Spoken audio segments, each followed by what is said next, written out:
Hello and good morning, good afternoon, good night, and welcome to this webinar. First, I'm going to give you some logistic points. So we have interpretation into Spanish, French, and English for this webinar. So you can use the selection and the interpretation button. It's like a small world that you have on the bottom. Otherwise, you have 3 dots, and there will be their interpretation options. Starting with some other logistics, this webinar is going to be recorded and we are uploading it to YouTube further after the recording is done. And then we will have a chat that is also in the bottom of your screens with the option chat.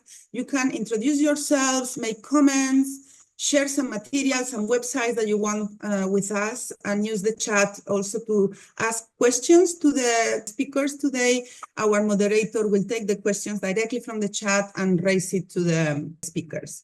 So today, our webinar is about local governance, government financing, its experience and innovative solutions to make a reality of the Agenda 2030, how local governments are using their own budgets and how they need more budget and better use of their budgets to contribute to the SDGs. This is part of the SDG Local Solutions series that we have to showcase how local governments are contributing to sustainable development goals and to the overall principle of the Agenda 2030 to leave no one behind.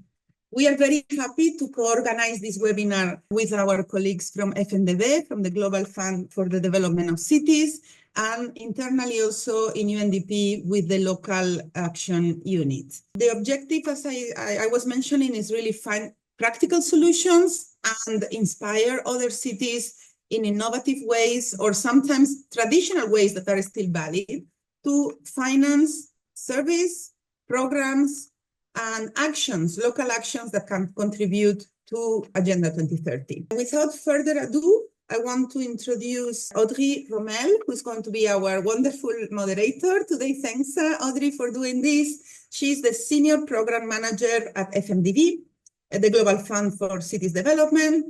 We also have with us Daniel Rosolo, who is the Director of Finance and Accounting of the Municipality of Mahajanga in Madagascar. And we also have with us Bernardo Torres Barreto, who is the advisor at the city of Sao Paulo in Brazil. So 2 different experiences from 2 continents, but both local government facing, even if the cities have different size and they're based in different continents, probably they have a lot to share. And we also want to inspire others to see that it's possible, that we can do things better and we can really work together towards the principle of leaving no one behind. With that, Audrey, over to you for the moderation, and thanks to the speakers on behalf of UNDP and FMDB to be with us today. Over to you, Audrey. Thank you, Diana, and thank you to UNDP for having me today, and thank you, dear participants, for joining us. My name is Audrey Rommel, so I'm Senior Program Manager at FMDB, the Global Fund for Cities Development, and as moderator of this session, I would like to again welcome you all to this webinar, and I'm very happy to introduce our topic today dedicated to local government financing dialogues, experiences, and innovative solutions, and I hope you will be learning a lot from this webinar. Maybe to introduce our topic today, I would like to mention that accessing finance remains one of the most pressing challenges for cities and local governments in delivering essential public services, developing local policies, and fulfilling their broader mandates. Indeed, while national governments and international financial institutions provide some support, cities must increasingly rely on creative and innovative approaches to secure funding for infrastructure, social programs, urban development, and also economic development initiatives. In this local governments face challenges such as limited control over the finances, poor credit ratings, difficulties in accessing financial markets, or in identifying interested potential partners. And at the same time, they also need to meet the increasing demands for fair and sustainable urban development. To address these issues, cities around the world have explored new ways to raise money, including blended finance, municipal bonds, participatory budgeting, or other emerging models. Of course, as usual, local governments are very creative and innovative and are always trying to find solutions to serve the citizens. This webinar today will showcase two concrete examples of how cities and local governments have successfully navigated these challenges by using innovative financing strategies to advance development goals. And so today we will be discovering financial innovations implemented by municipalities in various contexts and sectors worldwide. First of all, we will be seeing how the city of Majanga in Madagascar implemented a digital solution to mobilize fiscal resources. And then we will see how the city of Sao Paulo implemented a novel financing mechanism, the partial subvention model, to accelerate the electrification of the public bus fleet in Sao Paulo. So to begin, and as first speaker, I would like to invite Daniel Rassolo, Chief Financial Officer at the Municipality of Majanga, to present the Majanga initiative. Good morning, everyone. I started working in this position in 2012, so we started working on this topic in 2012. So we started to implement this collections, these mobile collections, and well, what we asked ourselves first is who are the stakeholders? So we had a number of problems at that time in 2012. And for example, it was very difficult to get fiscal collections or tax collections. So we thought that it might be good to conceive of another method because we had to improve the situation in general. So secondly, we started to validate the system because we had to concentrate on the territorial collectivities of Madagascar, and we needed to have municipal deliberation. We needed to have municipal decisions, decision making. And this was a true innovation because this was an innovative thing happening in the context of Madagascar. It involved all of the stakeholders, and that allowed us to arrive at an effective system of collections. So as the third point, as you can see on the slide, we started to prepare databases. We did like a census of the commune. This was something that we decided to do because we have a closed market in Madagascar. So we started to work on the closed market. So it was necessary for us to select telephone operators, and we needed to implement all of the systems so as to have the proper platforms. In Madagascar, there were 3 telephone operators at that time. Back then, there was one society or one corporation that decided to join us in this initiative. They validated their systems. So we also had the validation of the National Direction of the Treasury in Madagascar and also the General Bureau of Accounting in Madagascar. So from then on, we started to go ahead and implement the system so as to have mobile collections, as you say, collections of the taxes via mobile of our cell phone. So can we see the next slide, please? So if you take a look at the screen, we can see there's 2 color graphs. So in blue or in green, you can have the cash collections, and in orange, you can say the collections in or by cell phone.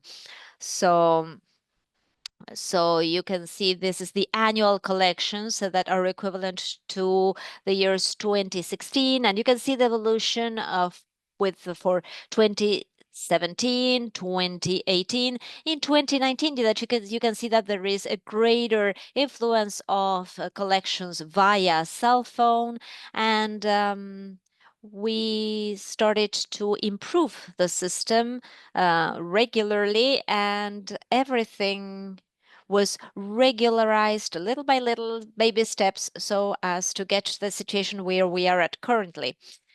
So let us take a look at the next slide. In 2023, as I have just said, in 2012, 2014, it was very difficult for us to even get our salaries paid because it was so difficult to collect the taxes.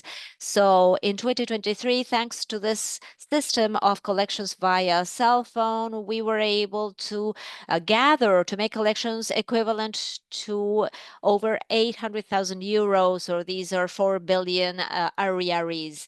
So, well, the results that we had with the implementation of the system were really positive. So, as you can see on the graph, that the graph is self-explanatory.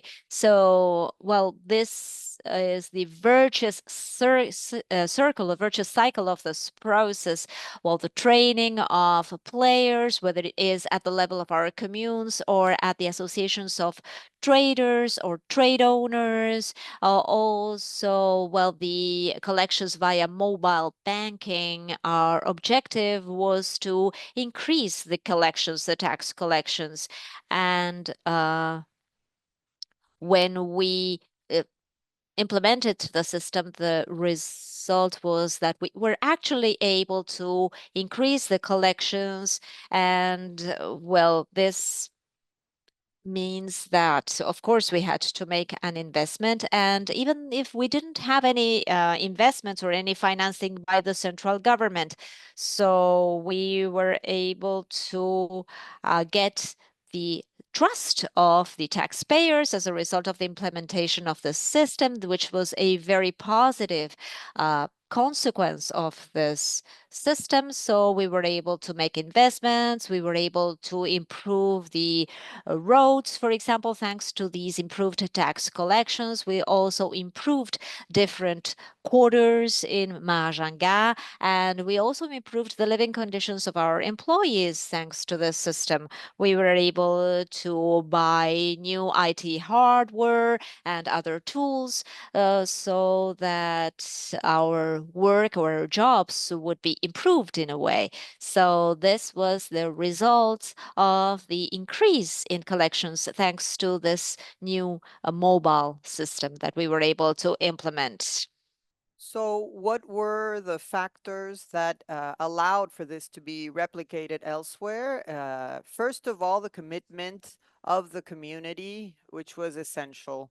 Of course, all of the branches of the executive power, the members of council and elected officers were involved with the community because it was really the willpower to change and to move forward. So, of course, the legal framework that authorized this electronic system, because, of course, the system was didn't have much coverage before. And the change is that now in Madagascar, for example, they have started to develop these systems with telephone operators that respond to specific standards developed by the financial entities. And they were able to choose this. At the beginning, it was only one telephone operator, but now we have many more. In Madagascar, we have Telma, we have others as well. Airtel is another entity. And so they represent a system that has responded very much to our proposal and who has helped us modernize the entire system in Madagascar and improve whatever needed to be improved in terms of the system that also responds to the needs in an effective way. So this was extremely important. to be able to hear the feedback. This was something that really did not exist before, and it has moved forward quite significantly. So I think that this is it. I think this is the last slide. So what you can see, what you could see in the previous slide were the stakeholders. They were representatives of the public treasury who have overseen the implementation of the whole process, and the legal frameworks that responded to the needs in the city, and also the system for Madagascar that oversaw the implementation with transparency and the involvement of the UNDP as well. And here you can see all the logos of all the institutions that were involved. The approach to this project to mobilize fiscal resources and fiscal revenue for the city sought to modernize and optimize the revenue collection at a municipal level in order to reinforce digital systems. And thanks to this platform, we were able to implement a system for digital payments, and it simplified the whole process of paying local taxes, which in turn will reduce the manipulation of this money and will ensure transparency. And as we were saying before, it is a very important strategy to improve transparency, and it was very useful for more effective governance and to simplify administrative processes and paperwork to make life easier at a municipal level. So I do thank you. I don't know if I went over the 10 minutes that you gave me, but I thank you very much for your attention. Thank you so much, Mr. Daniel. It was very interesting presentation, and we will have a moment for raise some questions at the end. Maybe then I would like to ask Mr. Torres to raise the questions to Daniel. Mr. Torres, over to you. Hello, everyone. Good morning from Brazil. I think it's already evening in some places all over the world. But it was an amazing presentation, Mr. Russolo. I was amazed because here in Latin America, we have a tradition to always look outside to the international side. So when we need more investment, we need more cash flow, we always try to go all around the world with the MDBs, with the SDBs. But no, I think that's amazing to look inside. How can we collect inside? How can we turn more effective inside? So I think my question, it was, did you face any resistance inside the government with this project? Did you face maybe another companies, mobile phones company, trying to hold the project? What was your major challenge in this side?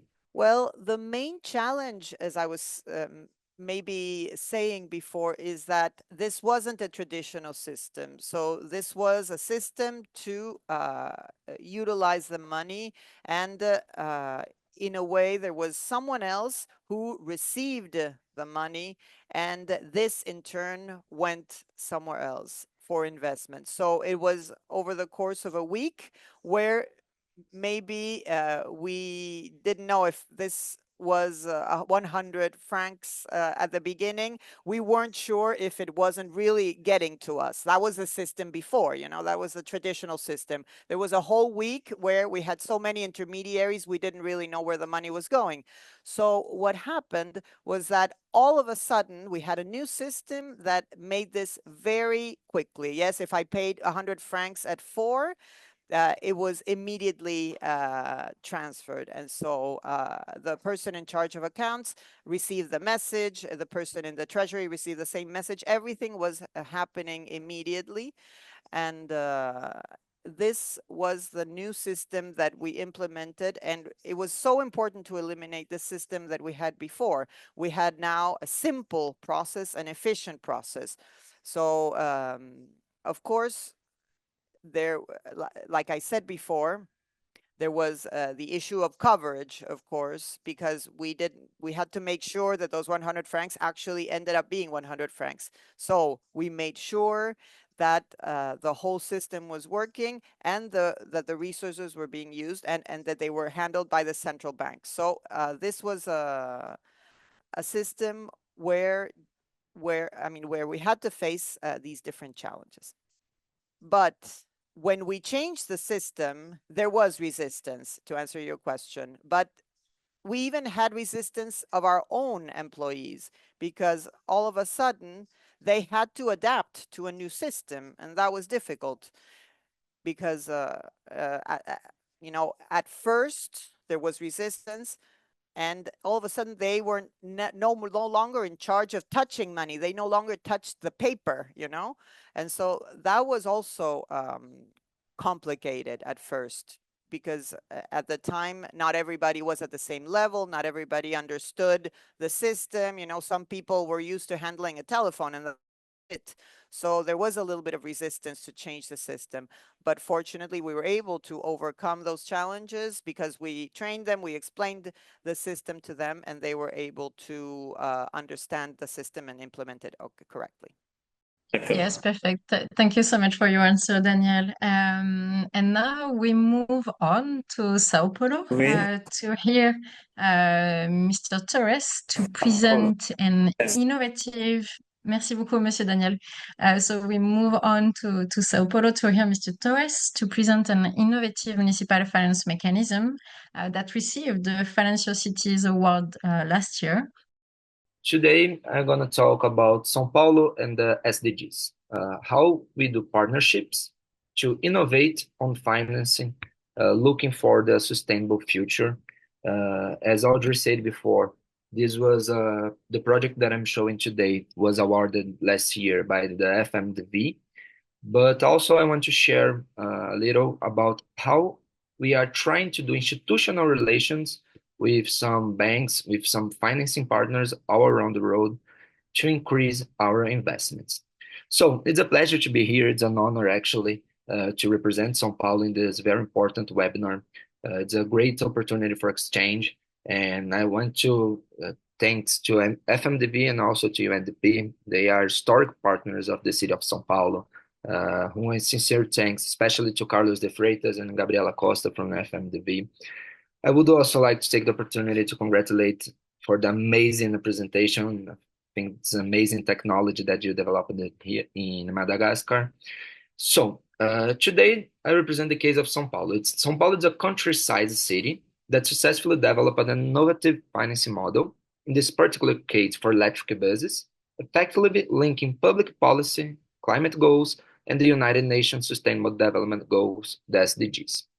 So let me begin by emphasizing a fundamental aspect. In São Paulo, every public policy must, by law, be aligned with one or more SDGs. This legal mandate creates a framework that encourages all sectors of administration to adopt integrated long-term planning. So for us, it's primordial. We need to do everything aligned to SDGs. So in the field of sustainable urban mobility, this has translated into clear and measurable targets. So we have a municipal plan to achieve these targets. For example, São Paulo Climate Action Plan aims to fully decarbonize the public transport fleet. São Paulo have, I think, it's more than 100,000 buses. It's a crazy thing when you go to downtown, when you walk on all zones here of the city. This aligns directly with the SDG 11 of Sustainable Cities and Communities, SDG 13 of Climate Action, SDG 7 of Affordable and Clean Energy, among others. And this strategic alignment is crucial because it allows the city to demonstrate to potential financiers and also to international partners that projects are not isolated efforts, but rather part of a broader development agenda, both local and also global. So we always try to share our best practice all around the world through the city networks like Mercocidades, C40, and other partners, but also as a bilateral way. So the main idea of my speech is that financing sustainable mobility means financing the SDGs. Because as I said before, every public policy in São Paulo needs to be aligned with the SDGs. So when we find some partners to invest on our sustainable mobility, we are developing the SDGs. We're gonna get a cleaner buses. We're gonna get a sustainable economy inside the city. But this connection opens doors to green, climate, and blended finance mechanisms, increasing São Paulo's capacity to raise funds aligned with its commitments. So we are very active in a series of global networks, as I said before, especially with C40, FMDV, with Mercocidades, CGLU, and other partners, and also with the Urban 20. But São Paulo is one of the few cities in Latin America that has set a clear decarbonization target for its public transportation system. This target is set by law, so we need to follow this target, and has gained visibility thanks to a series of complementary actions, including participation in international coalitions, just like C40 and the Zebra Initiative. We last week was in Moscow trying to do some partnerships at our boat system inside the city, electric boats. So we always try to go to carbon zero here in the city. So the city plans to incorporate more than 2,000 electric buses. That's our main goal. It's a lot, we know, but São Paulo is a city of 16 million inhabitants by day and 12 million by night. So it's really a countryside city with countryside challenges. So this represents the largest zero-emission bus fleet currently under implementation in Latin America. So it's a great challenge, but we are doing our best with the help and partnership with some of city networks and great partners of ours. So how this financial innovation was planned, how we make it work. Actually, a key aspect of this achievement was the financial architecture supporting the program.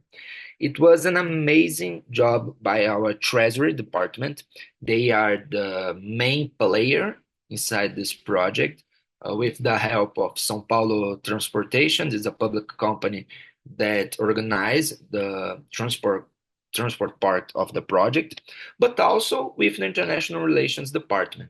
So the city adopted, as you can see, the graphics from the C40 website. It's really cool website I can share later.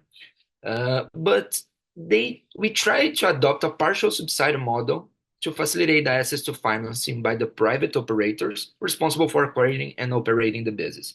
So we, in the past, we always looked to the full investment, full financing.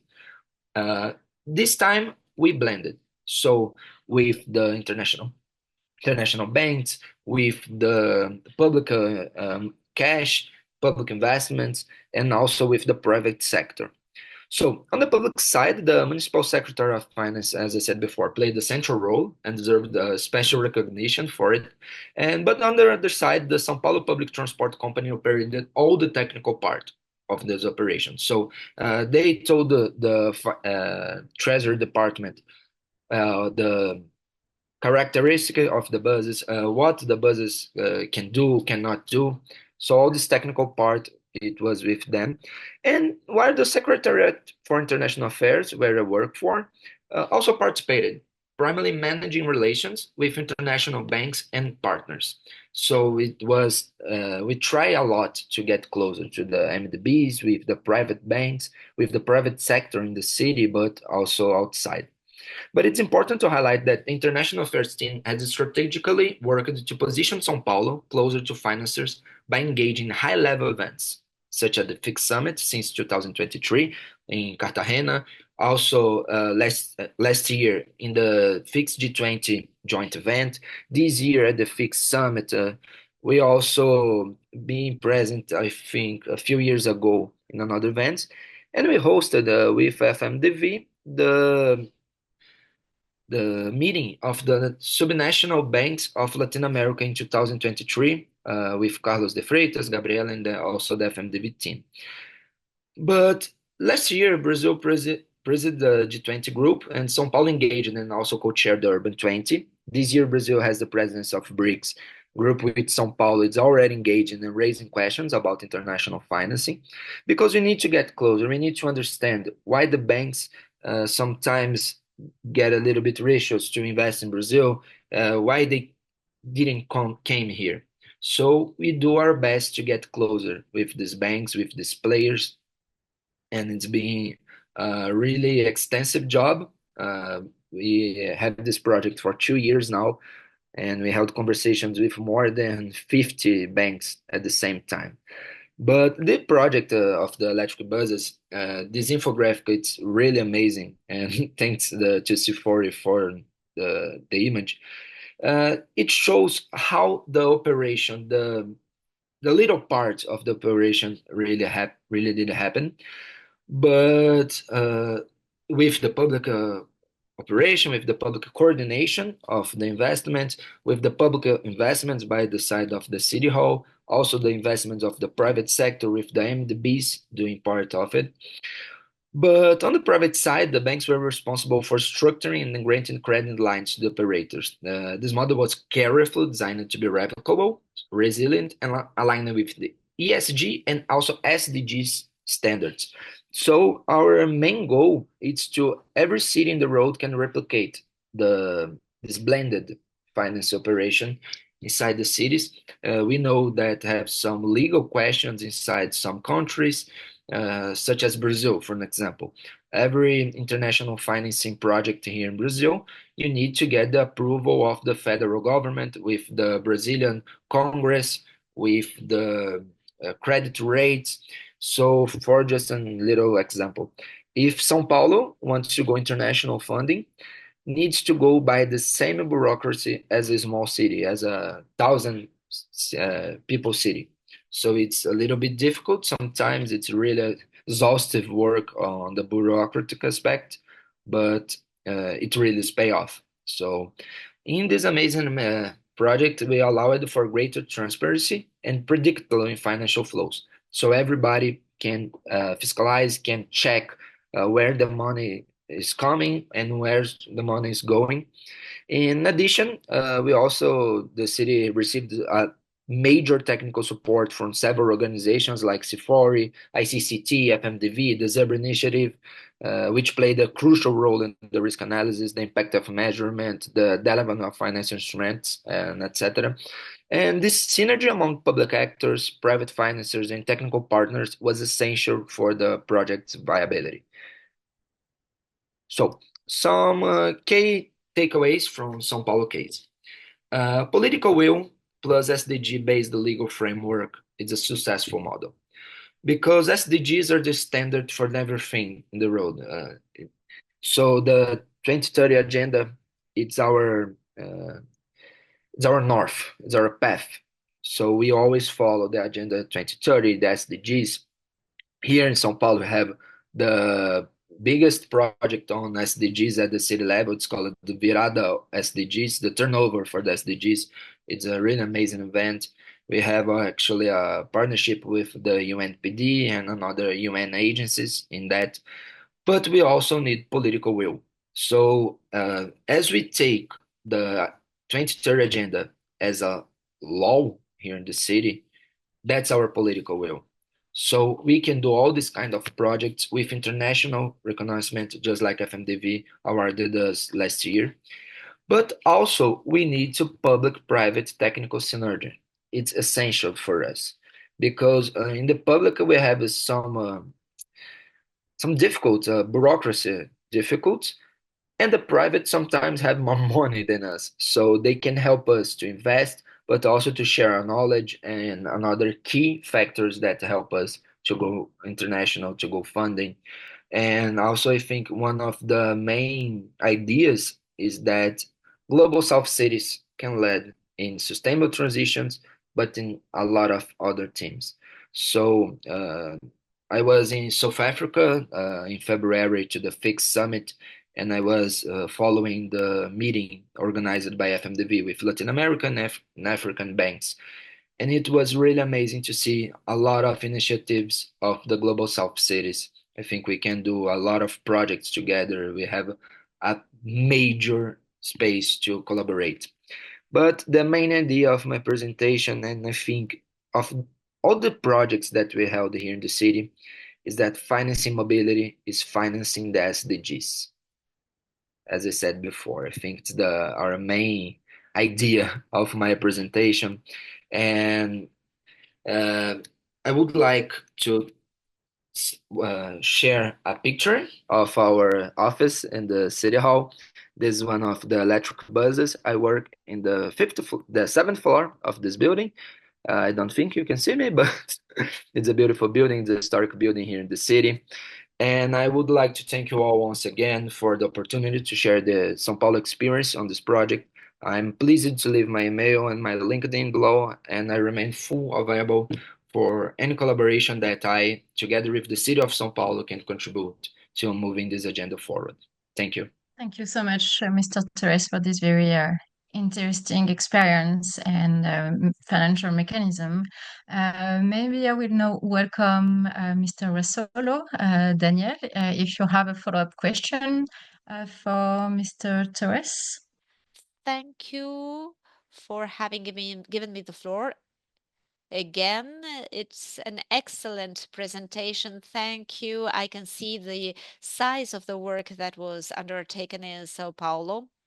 So Sao Paulo is a city in Brazil, right? So you said so Sao Paulo, does it have the same status as the provinces or as other cities, or does it have a special status? Because in Madagascar, for example, we have different categories for urban communes. We have our own bylaws, for example, but there are other cities such as Sainte-Marie in Madagascar who have a special, they have. So you were talking about the Treasury, the Department of the Treasury, and well, basically, what is the relationship between your city and the central government? How do you undertake work together and so on? No, perfect. Thank you, Mr. Risolo. Here in Brazil, we have 3 levels. We have the city level that I work for, the São Paulo City Hall. We have the state level, and we also have the union, the federal government. We have a really close work with the state government of the state of São Paulo, but also with the federal government. We held a lot of partnerships together, a lot of programs together, especially on the SDGs, because the SDGs is one of the main focus of the federal government of Brazil. So we have a great relation, also a technical relation, really, really close technical cooperation with all states actually. Here in São Paulo, as the Latin America financial heart, we try to learn a lot with another cities, but we try to share a lot also with the other cities by technical cooperation and on other partnerships. But the relationship, it's very close, especially on matters, really important matters like this one. Thank you so much, Mr. Torres, for your answer. Now, I would like to propose to move on to Q&A question from our participants. First of all, maybe the first question for you, Mr. Daniel. First, what was maybe the reaction of taxpayers and also of citizens regarding this digital solution and the mobile banking solution? And maybe also, could you precise what kind of resources did you collect through this digital solution? So was a certain reluctance by the taxpayers with the ancient or with the old system because it was a system that was applied in a decentralized way. But we carried out training sessions for all of the trade owners, especially those that are engaging in the market. And then for society at large, we gave them tools so that the project would be successful for everyone, for all the stakeholders. So currently, it's a system that is applied, for example, on the collections of occupation tariffs. So these are taxes that are market taxes, and the trade owners need to enroll, and there are 480 million per year that are gathered, and this is just because of the contributions of the business owners. I don't know whether I have successfully answered your question. Merci beaucoup. Thank you so much, Mr. Rosolo. Maybe another question for you. Could you maybe tell us what were the biggest challenges during the initial implementation phase of the mobile tax collection, and how were they overcome? How did you overcome these challenges? Yes, we were able to overcome the challenges, but this was an obligation to obtain good results for everyone. So what happened was the following. We tried to first change the behavior of our municipal actors who were so used to the system. So those who were going to collect the money and those who were in charge of the entire system and were running, the different elements. At the time, it was done over the telephone in Madagascar, and what we had to do was, of course, either purchase, new telephone systems and to give an incentive, yes, per merchant. So all of the merchants that were signing up to the system had an incentive. They had to, but they had an incentive anyway, because what we did was to sort of support them because they had chosen to become part of the system. So everyone was working on this, and they all agreed to participate in the system that had been implemented. So that was a very important thing at the beginning, yes? But also, in terms of the community, we also had to change the habits of the people, because that revenue was one of the main fixed revenue of the community at the time. But thanks to our trainings and training that was given by the UNDP, and I think the World Bank as well, that helped us with the training, they were able to go one step beyond, and they assisted us in the development. And so they provided training for all of the parties responsible to obtain the adequate results. And in addition to this, we had to convince all of the stakeholders, yes, the Ministry of Finance and the General Directorate of the Treasury, which had a system that had to be changed and that needed some convincing. So all of this was a part of the training process that was involved for this change process. And this is how we managed to do it. Thank you so much. Merci beaucoup, Daniel. Thank you so much. Maybe one question for you, Mr. Torres. Could you maybe explain us how did Sao Paulo manage to secure the participation of more than 20 national and international partners in the electric bus initiative? Thank you, Audrey.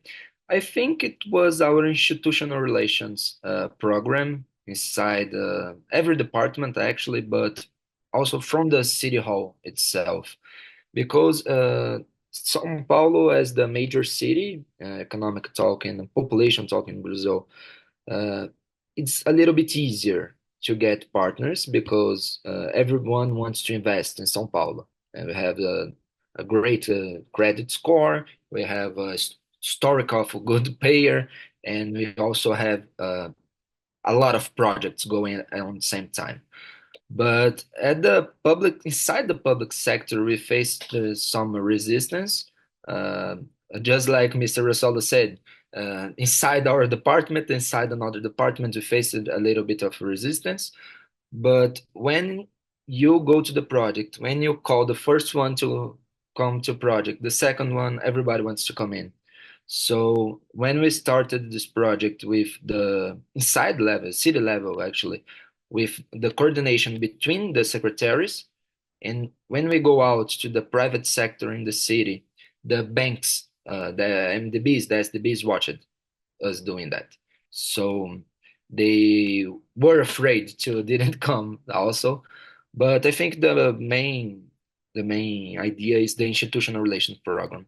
We always every day try to get closer to the private sector, to the public sector, also to the MDBs, also to another cities. For us, it's our main goal to get closer with everyone. Thank you so much. Maybe another question for you. Could you explain more, maybe regarding the mechanism, the financial innovation mechanism? So what specific financial innovation mechanism were implemented to fund the transition to the 2,600 electric buses? So I think the main innovation inside this project made it by our treasury department was not to go looking forward to all the financing of the project, because it's a billion dollars project, billion reais project, I think.